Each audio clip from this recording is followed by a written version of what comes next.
Hello viewers, অ্যাকোয়াজোনে আপনাদের সবাইকে স্বাগতম। আজ আমার মিনি ফিশ ফার্মের সুন্দর একটা আপডেট শেয়ার করছি। নীল টবগুলোতে পানির সাথে অ্যাকোয়াটিক প্ল্যান্টস আর ছোট রঙিন মাছগুলোর নতুন পরিবেশ বেশ জমে উঠেছে।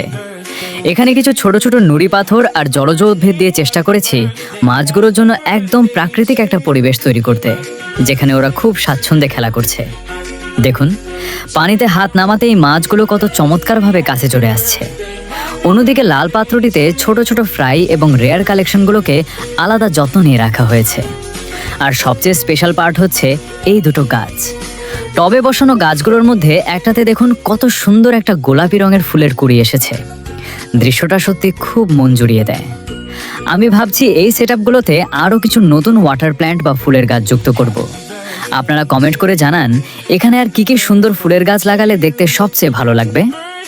ভিডিওটি ভালো লাগলে লাইক দিন এবং চ্যানেলে নতুন হলে সাবস্ক্রাইব করে সাথেই থাকুন। ধন্যবাদ।